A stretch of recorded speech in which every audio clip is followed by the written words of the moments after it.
मोक्षमार्गस्य नेतारं भेत्तारं कर्मभूरतां ज्ञातारं विश्वतत्त्वानां वन्दे तद्गुणलब्धये।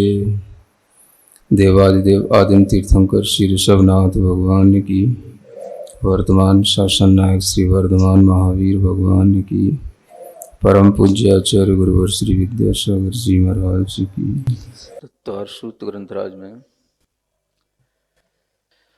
आगे इसमें जो विषय आ रहा है वो विषय बहुत ही अलग सा है। यह विषय केवल तत्वार सूत्र ग्रंथ में ही उपलब्ध होता है, जो यहाँ पर आगे के 2 सूत्रों के माध्यम से बताया जाना है। वैसे तो जो निर्ग्रंथ हैं उन्हें आरंभ परिग्रह से रहित 28 मूल गुणों का पालन करने वाले मुनिराज हैं, वो निर्ग्रंथ कहलाते हैं, जो सम्यक दर्शन से सहित होकर के सम्यक चारित्र का पालन करते हैं। उन निर्ग्रंथों की बाहरी जो रूपरेखा है या बाहरी जो उनकी एक व्यवस्था है वो तो बहुत कुछ जो शरीर आश्रित है वो आपको एक जैसी ही मिलेगी, लेकिन भीतरी व्यवस्था में अंतर दिखाई देता है। वो अंतर केवल आपको इन सूत्रों के माध्यम से पता पड़ेगा जो यहाँ बताए जाने वाले हैं। तो यहाँ ये बताया जा रहा है कि जो निर्ग्रंथ होते हैं वह निर्ग्रंथ 2 रूप में, एक बाहर रूप से निर्ग्रंथ होना और एक भीतरी निर्ग्रंथ होना, और जो दोनों ही रूप से निर्ग्रंथ होंगे उन्हीं को यहाँ पर निर्ग्रंथ कहा जाता है। यानी बाहर रूप से जो परिग्रह से रहित हों, निर्ग्रंथ दिगंबर ही हों, किसी भी प्रकार के अन्य कोई भी साज श्रृंगार नहीं भी किए हों, परिग्रह से सर्वथा रहित हों, और अंतरंग में जो 6वां 7वां प्रमत्त संयत और अप्रमत्त संयत आदि के जो भाव हैं उन भावों से भी वो सहित हों। इन दोनों भावों की अपेक्षा से, बाहरी और भीतरी रूप की अपेक्षा से जो निर्ग्रंथ होते हैं उन्हीं का यहाँ पर वर्णन किया जाना है। और ऐसे निर्ग्रंथ भी एक प्रकार के नहीं होते हैं, उनके भी भेद अनेक प्रकार से बन जाते हैं। तो उसी को बताते हुए यहाँ पर यह सूत्र आ रहा है, सूत्र नंबर 46। पुलाक, बकुश, कुशील, निर्ग्रंथ, स्नातका, निर्ग्रंथाः। निर्ग्रंथा का अर्थ है सभी ये निर्ग्रंथ हैं, यानी सभी अंतरंग से 6वें 7वें गुणस्थान वाले मुनि महाराज हैं। सभी अपने अंतरंग में संजुलन कसाय मात्र का ही उदय लिए हुए हैं, और सभी के अंतरंग में सम्यक दर्शन पूर्वक सम्यक चारित्र की जो अवधारणा होनी चाहिए, स्थिति होनी चाहिए, वो सभी के अंदर है। यानी सभी ये निर्ग्रंथ हैं, लेकिन फिर भी इनमें ये भेद बताए जा रहे हैं जो अलग अलग नामों से यहाँ दिए गए हैं। पहला कहा जा रहा है पुलाक। ये पुलाक मुनि निर्ग्रंथ होते हैं, किंतु इनको ये पुलाक शब्द इसलिए दिया जाता है कि जैसे पुलाक माने होता है जो चावल होता है, वो चावल अगर पूरा पका हुआ नहीं हो तो वह पुलाक कहलाता है। उस चावल की अर्धपक्वता या वह अपने अंदर छिलके से जो सहितपना उसका रहता है, उसके कारण से वह पूर्ण पका हुआ नहीं कहलाता, जिसे हम कह सकते हैं पूर्ण रूप से वो मैच्योर नहीं है। ऐसा वह साधु का भी भाव रहता है, जिसे पुलाक भाव से यहाँ पर कहा गया है। इसमें वह भाव आ जाता है जैसे कि 28 मूल गुण हैं, तो उन मूल गुणों का पालन तो होता है, किंतु इन पुलाक मुनियों के अंदर कभी भी उत्तर गुणों के पालन की कोई भावना नहीं रहती है। तो मूल गुण अलग होते हैं, उत्तर गुण अलग होते हैं। मूल गुणों का तो पालन करते हैं, उत्तर गुणों के पालन की कभी भी इनके अंदर कोई भावना नहीं आती। तो इस कारण से इनको पुलाक कहा जाता है। और मूल गुणों में भी ये कभी कभार कुचित कदाचित दोष लगा लेते हैं, इसलिए भी यह अर्धपक्व या कच्चे कहे जाते हैं, इसलिए जो है इनको एक नाम दिया गया है पुलाक। तो उसमें भी दोष लगने पर भी इनका जो भाव संयम है, जो भावलिंग है, वो बना रहता है। अंतरंग में इनका गुणस्थान नहीं गिरता, छठवां सातवां गुणस्थान बना रहता है।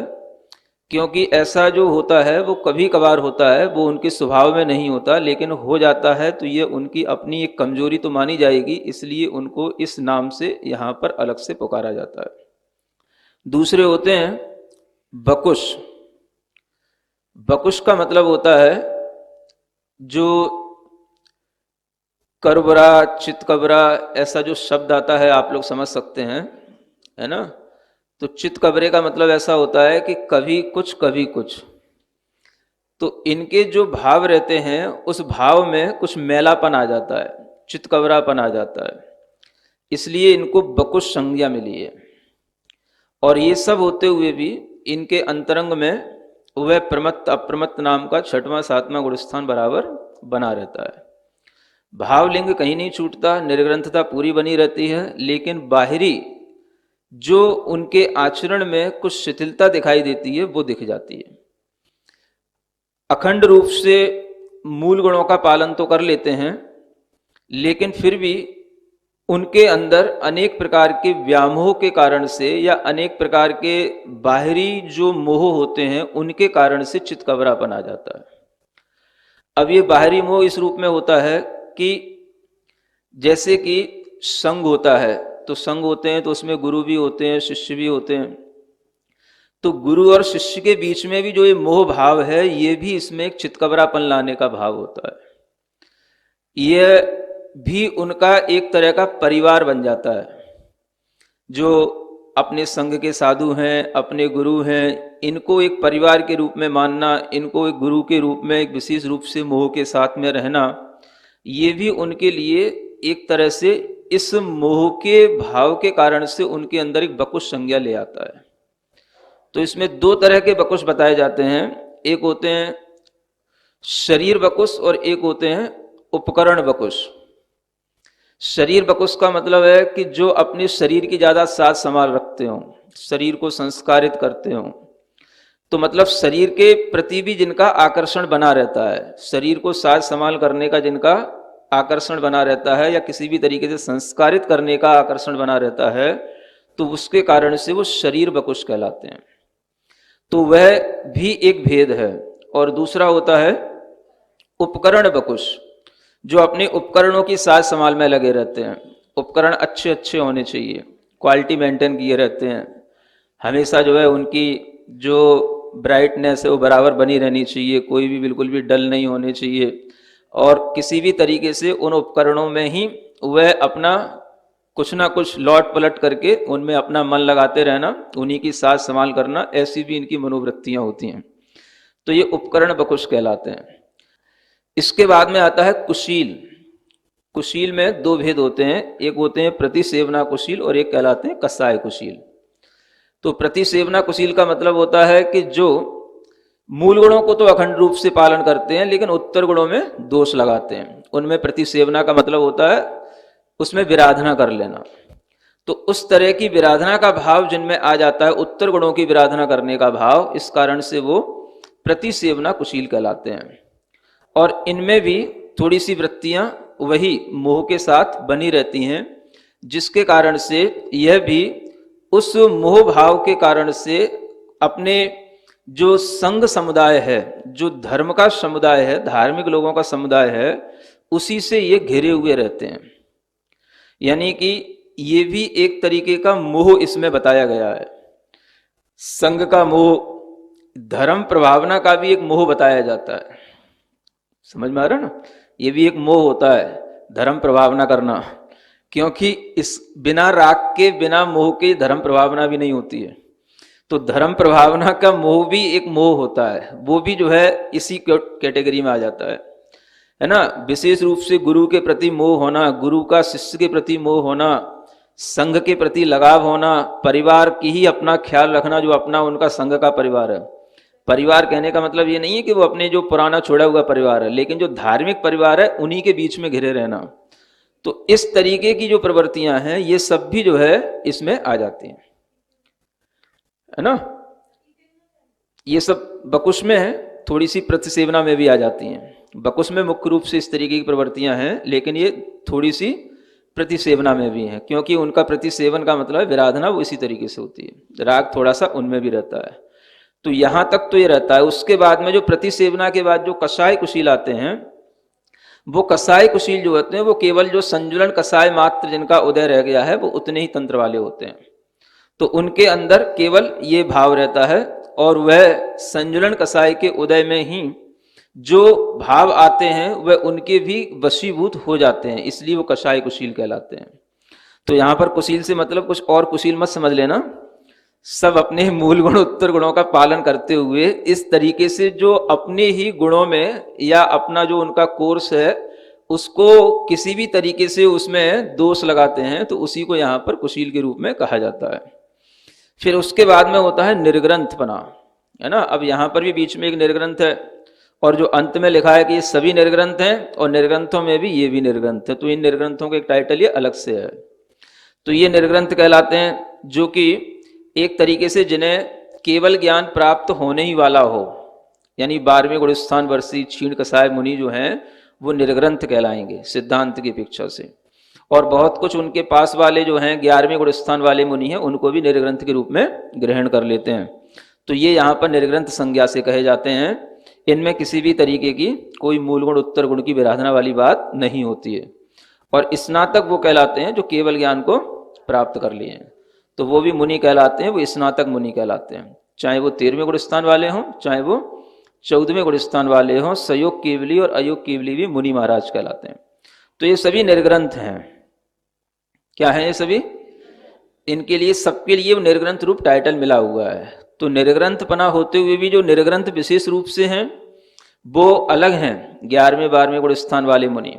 और जो सामान्य रूप से निर्ग्रंथ सबके लिए कहा गया है वो एक जाति की अपेक्षा से, एक सामान्य आचरण की अपेक्षा से, या यूं कहें कि जो सामान्य से 28 मूल गुणों का पालन है, सर्व प्रकार के बाहरी परिग्रह का त्याग है, अपने व्रतों का पालन करने रूप जो एक भाव है, उसके कारण से सभी निर्ग्रंथ हैं। तो इसी को भावलिंग कहते हैं। अगर वह सम्यक दर्शन के साथ भी हैं किंतु गुणस्थान 6वां 7वां नहीं रहा, 5वां हो गया, 4था हो गया, तो यहां पर वो निर्ग्रंथ नहीं कहलाएंगे, वो भावलिंग नहीं कहलाएगा। अब इन्हीं को और समझने के लिए आगे का सूत्र आ रहा है कि किन किन अपेक्षाओं से इनमें और क्या क्या अंतर दिखाई देता है। ये तो इनकी होगी सामान्य से परिभाषा। अब इन्हीं की कुछ विशेषताओं को बताने के लिए आगे कहते हैं संयम, श्रुत, प्रतिसेवना, तीर्थ, लिंग, लेश्योपपाद, स्थान, विकल्पतः, साध्याः। इतने विकल्पों से इन्हें और साधना चाहिए, माने इनको अपना साध्य बना लेना चाहिए। विकल्प का मतलब इतनी चीजों की अपेक्षा से, संयम की अपेक्षा से, श्रुत की अपेक्षा से, प्रतिसेवना की अपेक्षा से, तीर्थ की अपेक्षा से, लिंग की अपेक्षा से, लेश्या की अपेक्षा से, उपपाद की अपेक्षा से, और स्थान माने हैं यहाँ पर जो संयम के स्थान हैं उनकी अपेक्षा से। ऐसे ये लगभग 8 स्थान बन जाते हैं। इनकी अपेक्षा से भी हम इनकी विशेषताओं को जान सकते हैं, क्योंकि किसी की विशेषता जानना है तो उसके भीतर घुसना पड़ेगा, और भीतर घुसने के लिए आपको उन जो मुख्य मुख्य गुण हैं उनकी तरफ आपको ध्यान देना पड़ेगा। तो सबसे पहले संयम भाव आ जाता है। कौन सा? संयम। संयम क्या बताया था? जो 9वें अध्याय में 5 प्रकार का जो चारित्र बताया गया था उसी को संयम कहा जाता है। संयम और चारित्र कोई अलग चीजें नहीं है। मुख्य रूप से जो 5 प्रकार का जो संयम है, सामायिक, छेदोपस्थापना, परिहार, विशुद्धि, सूक्ष्म सांप्राय और यथाख्यात, ये 5 प्रकार का संयम ही मुख्य रूप से संयम कहा जाता है ना। तो उस संयम की अपेक्षा से यहाँ पर अंतर देखना है, क्योंकि अब भीतर की अपेक्षा से अंतर देखेंगे तो किसमें क्या है, कौन कौन से संयम है, तो इससे समझ में आएगा कि पुलाक के पास क्या है और अंत तक स्नातक के पास क्या होता है। तो इस अपेक्षा से इनको जब देखते हैं तो पुलाक में कहा जाता है कि पुलाक हैं, बकुश हैं, और कुशील के 2 भेद थे, एक प्रतिसेवना कुशील और एक कसाय कुशील। तो उनमें से प्रतिसेवना कुशील को लेना, यानी पुलाक, बकुश और प्रतिसेवना कुशील, इन दोनों तीनों के दो संयम हो रहते हैं, सामायिक संयम और छेदोपस्थापना संयम। ये दो प्रकार के संयम इनके बने रहते हैं, क्योंकि इनका छठवां सातवां गुणस्थान बना रहता है। तो ये छठवें सातवें गुणस्थान के साथ में इनके ये दो प्रकार के संयम निरंतर बने रहते हैं। फिर जब कसाय कुशील की बारी आती है तो कसाय कुशील के पास में सामायिक संयम भी होता है, छेदोपस्थापना भी होता है, और उसके आगे का जो परिहार विशुद्धि संयम है वो भी इनको हो सकता है, और उसके आगे भी सूक्ष्म सांप्राय जो संयम है वो भी इनके लिए हो सकता है। इस तरीके से इनके 4 संयम हो जाते हैं, है ना।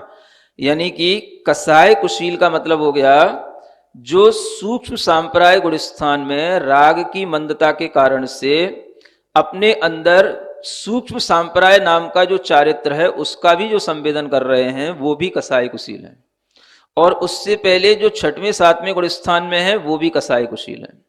तो कसाय कुशील छठवें सातवें गुणस्थान से लेकर के 10वें गुणस्थान तक के ये कसाय कुशील वाले भाव में ये कसाय कुशील संयमी कहलाएंगे।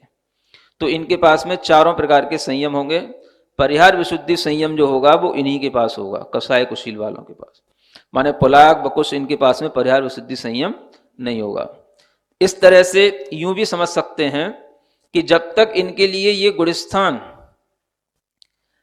छठवां सातवां रहता है, पुलाक, बकुश, प्रतिसेवना कुशील, तब तक इनके लिए 2 ही संयम है, सामायिक, छेदोपस्थापना संयम। आखिर कभी ना कभी इनको अपने संयम की वृद्धि तो होगी। अगर ये अपने जीवन में मान लो उसी जीवन से इनको मोक्ष होना है तो क्या होगा? तो इनके अंदर का वह जो संयम भाव है वो बढ़ेगा, तभी तो मोक्ष होगा। और संयम भाव बढ़ेगा तो इनका वो टाइटल फिर वो वहां पर छूट जाएगा। तो ऐसा भी नहीं समझ लेना कि सभी अभिशप्त हैं, कोई इनको अभिशाप दे दिया गया है कि भाई तू पुलाक है तो पुलाक ही रहेगा। ऐसा समझना चाहिए कि इनके जीवन में इस तरीके की वृत्तियां ज्यादा हैं। इस कारण से इनका जो मुख्य रूप से जो इनका एक स्वभाव है या उनका जो संयम है वो इतना ही रहता है, सामायिक, छेदोपस्थापना संयम।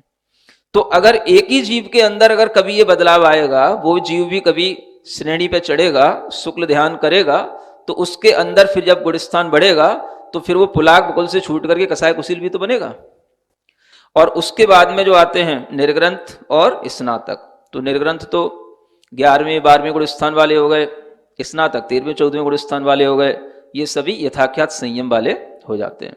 इसलिए संयम की अपेक्षा से हम इनको इस तरह से जान सकते हैं। ठीक है, संयम। फिर आता है श्रुत। श्रुत माने श्रुत ज्ञान, श्रुत माने श्रुत ज्ञान। तो श्रुत ज्ञान द्रव्य श्रुत ज्ञान और भाव श्रुत ज्ञान। तो द्रव्य श्रुत ज्ञान माने जो बाहरी अंग प्रविष्ट और अंग बाह्य नाम का जो श्रुत है इसको श्रुत ज्ञान कहते हैं, इसे द्रव्य श्रुत कहते हैं। जो 12 अंग 14 पूर्वों के रूप में व्याख्यात किया जाता है ये सब क्या कहलाता है? ये सब द्रव्य श्रुत कहलाता है। और इसको जानने पर जो हमारे अंदर भाव उत्पन्न होता है या इसको जानने की जो हमारे अंदर शक्ति आ जाती है उसको कहते हैं भाव श्रुत। तो जब भाव श्रुत होगा तभी ये द्रव्य श्रुत को हम ग्रहण कर पाते हैं। श्रुत तो फैला हुआ है 14 पूर्व तक का, लेकिन पुलाक में, बकुश में और प्रतिसेवना कुशील, इन तीनों प्रकार के मुनियों में 10 पूर्व तक का श्रुत आ सकता है। उत्कृष्ट रूप से ये 10 पूर्व के धारी हो सकते हैं। अब आप समझो कितनी बड़ी चीज हो गई। सुन रहे? पुलाक भी 10 पूर्व का उत्कृष्ट रूप से ज्ञाता हो सकता है। 10 पूर्व का ज्ञाता होने का मतलब श्रुत केवली ही हो गए, है ना। वैसे तो 14 पूर्व में श्रुत केवली कहलाते हैं, लेकिन पूर्वविद होना जो आपको बताया था, शुक्ल ध्यान के अधिकारी होना, तो पूर्वविद तो हो ही गए, तो शुक्ल ध्यान के अधिकारी हो गए। तो अधिकारी अगर ये हो गए हैं तो इसका मतलब यह है कि इनमें भी कितनी शक्ति है कि वो श्रुत ज्ञान को धारण करके वह पूजा के योग्य ये भी हो जाते हैं। श्रुत ज्ञान की जिसकी पूजा की जाती है देवताओं के द्वारा वह 10 पूर्वधारी की विशेष रूप से रिद्धि कहलाती है। तो ये भी एक तरीके की उस रिद्धि को भी प्राप्त करने योग्य इनकी योग्यता है। तो कभी भी आप ये देखेंगे कि इनमें ये व्याख्यान जो अंतर के साथ होते हुए भी इनकी भीतरी योग्यताएं बड़ी अलग अलग गुणों की अपेक्षा से अलग अलग हैं। संयम की अपेक्षा से तो केवल सामायिक क्षेत्रोपस्थापना संयम, लेकिन श्रुत ज्ञान की अपेक्षा से उत्कृष्टता से देखते हैं तो अभिन्न 10 पूर्वी हैं ये। अभिन्न 10 पूर्वी का मतलब ये हो जाता है कि जब 10वें पूर्व का कोई अध्ययन करता है तो उस समय पर अनेक तरीके की 700 और 500 विद्याएं आकर के खड़ी हो जाती हैं। समझ आ रहा है? हाँ, कुछ बड़ी विद्याएं होती हैं, कुछ छोटी विद्याएं होती हैं। इतनी विद्याएं खड़ी हो जाती हैं सामने आकर के और नमोस्तु करती हैं, आज्ञा मांगती हैं, बताइए स्वामी ने क्या करना है। और जिस स्वामी ने कह दिया हाँ ठीक है ये कर दो वो कर दो, तो वो हो गए भिन्न 10 पूर्वी। समझ आ रहा है? क्योंकि उन्होंने उसको स्वीकार कर लिया। तो इस कारण से वो उनके लिए आज्ञा देना, उनके लिए स्वीकार करने का भाव उनके अंदर का वो मोह भाव के कारण से हुआ। वो मोह भी उनके लिए उस फिर आगे के श्रुत को नहीं बढ़ाने देगा, तो वो कहलाएंगे भिन्न 10 पूर्वी। और जब वो कहें हमें तुमसे कोई मतलब नहीं, उनकी तरफ देखना भी नहीं, वो अपने निर्मोह भाव में रहें, तो वो कहलाएंगे अभिन्न 10 पूर्वी। तो उनकी पूजा फिर देवों के द्वारा, फिर दूसरे देवों के द्वारा अलग से की जाती है। जो विद्याएं आती हैं वो अलग, और जो देवता आते पूजा करने के लिए वो अलग। तो ये 10 पूर्वी का एक अलग महत्व है, यानी कि पुलाक भी उत्कृष्ट रूप से 10 पूर्व के ज्ञाता हो जाते हैं। ये अपने आप में बहुत बड़ी बात है। समझ में आ रहा है? जब तक आपने ये नहीं सुना था उससे पहले तो आपका मन खराब हो रहा होगा कि ये कैसा मोह करते हैं, ये कैसे बकुश हैं, ये क्या हैं। लेकिन ये भी ध्यान रखो कि ये भीतर से कितने है ना ज्ञान को, उत्कृष्ट ज्ञान को धारण कर सकते हैं। और उस ज्ञान के साथ में इस तरीके की प्रवृत्ति भी जो बाहरी रूप से है वो भी बनी रह सकती है। क्योंकि जो संघ होते हैं उन संघ में रहने वाले अनेक तरीके के मुनि महाराज होते हैं, और वो सब भी जो है शास्त्रों में कहा हुआ है कि ऐसा करना ही है। जैसे संघ में किन्हीं का काम केवल संघ का प्रवर्तन कराने का होता है, किन्हीं का काम संघ में वैयावृत्ति कराने का होता है। तो ये करना ही होता है, और ये बिना मोह के नहीं होता है, बिना राग के नहीं होता है। लेकिन वह राग भी यहां पर दिखाया जा रहा है कि वो राग का नाम अगर है तो क्या है, तो वह भी जो है उस बकुश की श्रेणी में उन्हें ले आता है। लेकिन फिर भी उनके अंदर जो ज्ञान है वो 10 पूर्व तक का उत्कृष्ट ज्ञान हो सकता है। तो इन सब चीजों को ध्यान में रखते हुए हम इन सब निर्ग्रंथों की जो भीतरी विशेषताएं उनको जान सकते हैं। फिर इसी में जब आगे आता है कुशील, कुशील में प्रतिसेवना कुशील के तो 10 पूर्व का हो गया। कसाय कुशील और निर्ग्रंथ, उनके लिए जो है उत्कृष्ट श्रुत होता है 14 पूर्व तक के धारी हो सकते हैं। तो कसाय कुशील तो 10वें गुण स्थान में भी हो जाते हैं, और निर्ग्रंथ जो है आगे के 11वें 12वें गुण स्थान के जीव हैं। तो इनके लिए भी उत्कृष्ट श्रुत कितना हो सकता है, यानी पूरे ये श्रुत केवली हो सकते हैं। और फिर जो स्नातक हैं उनके लिए तो श्रुत ज्ञान की कोई जरूरत है ही नहीं, वो तो केवल ज्ञानी हो गए। तो इसलिए ये श्रुत ज्ञान यहीं तक बैठता है। तो ये कहलाता है उत्कृष्ट श्रुत ज्ञान की अपेक्षा से। अगर हमें जघन्य श्रुत ज्ञान की अपेक्षा से देखना है तो आचार्य कहते हैं पुलाक में जो जघन्य श्रुत ज्ञान होता है वो कहलाता है आचार वस्तु मात्र। क्या कहलाता है? हाँ, एक आचार वस्तु है, यानी कि यह ज्ञान भी एक तरीके से देखा जाए तो कहीं कहीं ऐसा उल्लेख मिलता है कि 9वें पूर्व का एक तीसरे अधिकार का नाम आचार वस्तु कहलाता है। यानी ये भी 9वें पूर्व तक को छूने वाला ज्ञान है।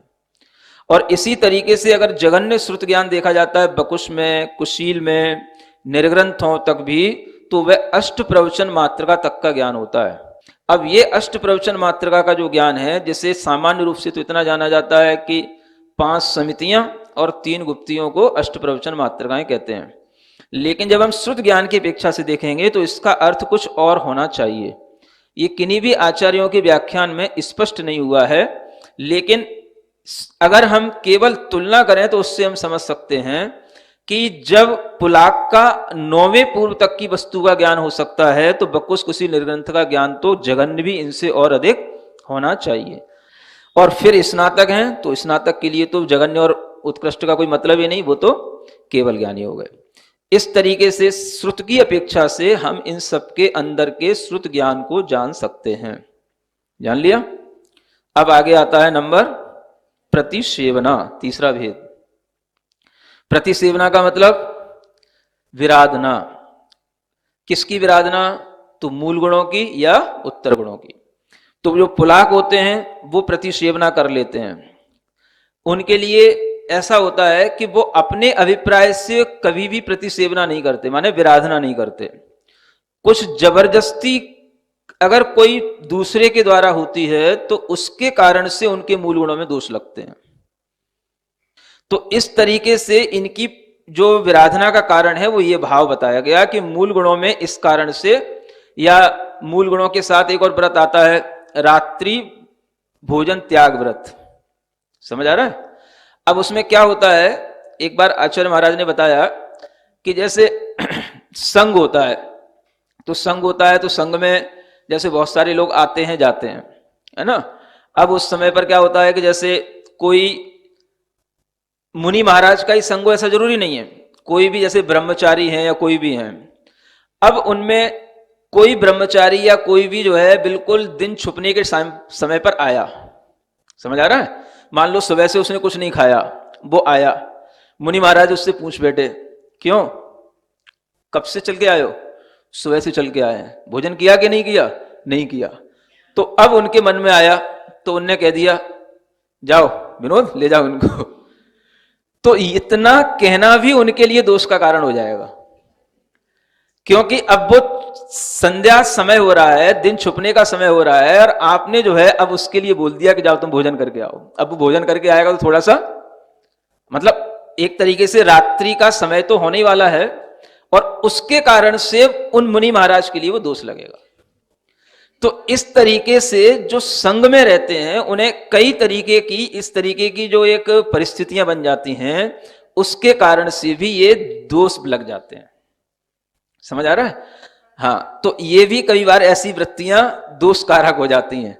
इसलिए कई बार मुनि महाराज से कुछ पूछा करो तो सोच समझ के पूछा करो कि वो क्या उत्तर देने लायक है कि नहीं देने लायक है। समझ आ रहा है? तो कई बार ऐसा भी होता है, और कई बार अगर मुनि महाराज ज्यादा ख्याल रखने वाले हो जाते हैं किसी का, तो उस ख्याल में ही तो ऐसा ख्याल हो गया है ना, कि अगर ब्रह्मचारी का ज्यादा ख्याल रखा, भाई कहां से आया क्या आया, और एकदम से उन्हें आया अरे सुबह से भूखा है, और अगर नहीं कहेंगे तो सोचे कि मतलब शाम तक आया किसी ने पूछा नहीं, है ना, विकल्प परिणाम होंगे, रात भर दुखी होगा, या कोई भी जो है सोचेगा कि मैं कैसे संग में फंस गया तो इसी परिस्थितियों को देख करके कोई भी ऐसे संघ में जो लोग होते हैं जो संघ का संचालन विशेष रूप से करते हैं, उन्हें प्रवर्तक कहा जाता है। उनके लिए इस तरीके की कभी स्थितियां अगर बनती हैं तो इस तरीके से भी दोष कारण बन जाते हैं। तो आगम में हर एक चीज का बड़ा सूक्ष्म विवेचन है। यद्यपि उनका गुणस्थान कुछ नहीं कर रहा, छठवां सातवां गुणस्थान रहेगा, भावलिंग ही रहेगा, लेकिन उस मूल गुण में जो एक कारित वाला अनुमोदना वाला दोष आ गया, वो दोष आ गया। तो इस तरीके से भी दोष की प्रवृत्तियां आ जाती हैं, उनको भी ध्यान में रख करके ये सब प्रतिसेवनाएं हो जाती हैं, है ना। तो बकुश की प्रतिसेवना के कारण तो बता ही दिया आपको, है ना। जो परिवार उनका अपना धर्म परिवार है उससे घिरे रहने के कारण से, अपने उपकरणों में ज्यादा आसक्त होने के कारण से, उन्हें बदलते रहना, उन्हें सजाते रहना, ये तरह तरह के उनकी जो प्रवृत्तियां होती हैं उसके कारण से भी ये चलता रहता है। तो इनमें ये इस तरीके से प्रतिसेवना होती है ना। और प्रतिसेवना कुशील तक ही बस ये प्रतिसेवना है। उसके बाद में जो कसाई कुशील है, निर्ग्रंथ है, स्नातक, इनमें कोई प्रतिसेवना नहीं होती है, इसलिए ये इसका वर्णन यहीं तक होता है। फिर ये आता है तीर्थ। तीर्थ का मतलब जो तीर्थंकर हैं उनका जो धर्म है, उनकी जो प्रभावना है वो जितने समय तक चलती है उसका नाम है तीर्थ। तो 24 तीर्थंकर हुए। तो कौन कौन से तीर्थंकरों के तीर्थ में ऐसे होते हैं? तो आचार्यों ने तो ये लिखा है कि सब तीर्थंकरों के तीर्थ में ये होते हैं, है ना। पुलाक भी, बकुश भी, कुशील भी, सभी तीर्थंकरों के तीर्थ में ऐसे मुनि महाराज होते हैं। तो इसका मतलब ये हुआ कि सब तीर्थंकरों के तीर्थ में सभी प्रकार के जीव होते हैं। ये कोई विशेषता नहीं है कि कोई भगवान महावीर स्वामी के ही तीर्थ में हो रहे हो, समझ आ रहा है ना। सभी तीर्थंकरों, क्योंकि एक जैसी मनोवृत्तियां सभी मनुष्यों की कभी नहीं होती हैं। तो भाव भीतर से, संकल्प भीतर से एक जैसा हो सकता है, लेकिन फिर भी कुछ अपनी अपनी अलग अलग योग्यताओं के कारण से वो अपने अपने अलग अलग इस तरीके के जो विराधना कर लेते हैं, और इस तरीके के जो टाइटल पा लेते हैं वो सभी तीर्थंकरों के तीर्थ में होते हैं। तो तीर्थंकरों में सभी के लिए हो गया तीर्थ। और फिर इसमें आता है लिंग, है ना। लिंग का मतलब एक द्रव्य लिंग और एक भावलिंग। तो भावलिंग तो सबका एक जैसा है, अब अंतर पड़ेगा तो केवल द्रव्य लिंग में अंतर पड़ेगा। तो द्रव्य लिंग का अंतर का मतलब क्या हो गया कि बाहरी द्रव्यों की अपेक्षा से इनमें अलग अलग अंतर देखने को मिल सकते हैं। कोई श्रुत में, श्रुत की प्रभावना में लगा हो सकता है, कोई संयम की प्रभावना में लगा हो सकता है, कोई तप की भावना में लगा हो सकता है। तो अलग अलग तरीके का जिसके साथ में जैसा भी भाव जुड़ा हुआ है वो उसका वह द्रव्य लिंग की अपेक्षा से अलग अलग भिन्नता कहलाएगी। तो भावलिंग की अपेक्षा से सब एक होते हुए भी द्रव्य लिंग की अपेक्षा से अंतर अलग अलग आ सकता है ना। उपकरणों की अपेक्षा से अंतर आ सकता है, किसी के उपकरण किसी रंग के हैं, किसी के उपकरण किसी रंग के हैं, है ना, लेकिन होंगे सब निर्ग्रंथ बाहर से। तो लिंग की अपेक्षा से कई तरह से अंतर आ सकता है, और वह सारा का सारा जो अंतर है वह कहीं ना कहीं जो उनके और जो गुण हैं उन गुणों की अपेक्षा से ही मानना पड़ेगा। जैसे कि आप सिद्ध भक्ति वगैरह पढ़ते हो तो उसमें आता है तप सिद्धे, नय सिद्धे, संयम सिद्धे, चरित सिद्धे, है ना। तो ये सिद्धों में भी कोई अंतर होता नहीं है, लेकिन हम लगा लेते हैं। तो वैसे ही जो है लिंग की अपेक्षा से भी इनमें अंतर बन जाता है ना। फिर आता है अंत में ये और है बीच में लेस्या। क्या है? लेस्या की अपेक्षा से जो अंतर आता है वो बड़ा विचित्र सा है। क्या है? पुलाक हैं उनके लिए तो शुभ लेस्याएं हैं, पीत पद्म शुक्ल तीनों शुभ लेस्याएं होंगी उनकी, हाँ? किंतु जो बकुश हैं और जो प्रतिसेवना कुशील हैं इनकी लेस्याएं छऊ हो सकती हैं, ऐसा लिखा हुआ है। यानी कृष्ण नील कापोत लेस्या भी हो सकती हैं। अब गुड़स्थान नहीं भी गिरा तो भी लेस्या गिर सकती है ना। तो ये इसीलिए कह रहा था ये जो सिद्धांत है वो केवल और केवल तत्वार सूत्र में उपलब्ध होता है। ये बात सठखंडागम सूत्रों से कहीं मैच ही नहीं करती है, क्योंकि सठखंडागम सूत्रों के अनुसार या जीवकांड आदि के सूत्रों के अनुसार ये स्पष्ट है कि जो व्रती होगा उसके लिए नियम से शुभ लेस्या ही होगी।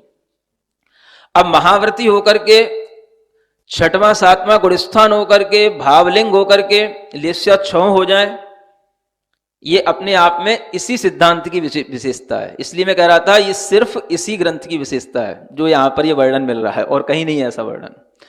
तो अब यहां पर लेस्याओं में अगर है भी है तो आचार्यों ने उसका स्पष्टीकरण करने की कोशिश भी की है कि अब जैसे बकुश हैं तो बकुश के अंदर जो उपकरण है, शरीर है, इसमें जो ममता भाव आ जाता है, मोह भाव आ जाता है, उसके कारण से उनको आर्त ध्यान हो जाता है। वो आर्त ध्यान उनकी लेस्या को बिगाड़ देता है, इस कारण से उनकी लेस्या बिगड़ जाती है, लेकिन उनका संयम नहीं छूटता है। ये उनके लिए कारण बताया गया है ना। तो ये बकुश में भी लेस्याएं 6 और प्रतिसेवना कुशील में भी ये 6 लेस्याएं। कसाय कुशील हैं, इनमें तो एक कापोत लेस्या भी ले रखी है, 4 लेस्याएं ले रखी हैं। तो ये भी इनमें संभव है जो बताया गया है वो। और निर्ग्रंथ और स्नातक होते हैं, इनकी तो एकमात्र शुक्ल लेस्या रहती है। इस तरीके से लेस्या की अपेक्षा से भेद जानना। और जो उपपाद है उसमें, उपपाद का मतलब होता है अब जब इनका सबका तो मोक्ष होना जरूरी नहीं होता, तो अगर मरण करने के बाद में देव बनते हैं तो कहां कहां तक उत्पन्न हो सकते हैं, है ना।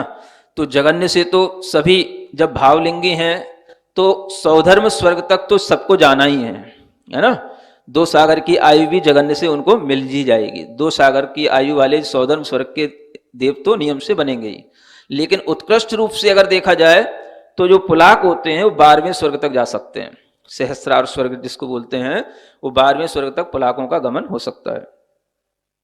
जो बकुश हैं, प्रतिसेवना कुशील हैं, उनका गमन 16वें स्वर्ग तक हो सकता है ना। तो कसाय कुशील और जो निर्ग्रंथ हैं उनका उपपाद तो, निर्ग्रंथ तो मतलब 11वें गुणस्थान वाले भी हो गए, उनका जो निर्ग्रंथ का जो मरण होगा तो वो सर्वार सिद्धि तक भी जा सकते हैं। 33 सागर की आयु वाले देव भी बन सकते हैं, और कसाय कुशील वाले भी। और जगन्य से तो वो हो ही जाता है सौधर्म स्वर्ग तक। फिर इसके बाद में स्थान आ जाते हैं जो संयम के लब्धि स्थान कहलाते हैं। तो सबके स्थान आगे आगे के बढ़े हुए होते हैं, है ना, क्योंकि कषायों के अभाव से, मोह आदि के अभाव से इनके संयम लब्धि स्थान आगे आगे बढ़े हुए होते हैं। माने पुलाक से बकुश के, बकुश से प्रतिसेवना कुशील के, प्रतिसेवना से भी कषाय कुशील के और उससे भी निर्ग्रंथ के और स्नातकों के तो बराबर होते ही हैं। इस तरीके से ये आज 9वां अधिकार पूर्ण हो जाता है ना। बोलो महावीर भगवान की। सिरिजिण वाणी जग कल्याणी जग जन मदतम मोहरी जणमण हारी गढ़हर हारी जम जरा भव रोग हरि तिथ्य राणम दिव्य झुणिम जो पड़ई सुणई मय्ये धारई राणम सौख मणंतम धरिय सासद मोक्ष पदम पावई सासद मोक्ष पदम पावई।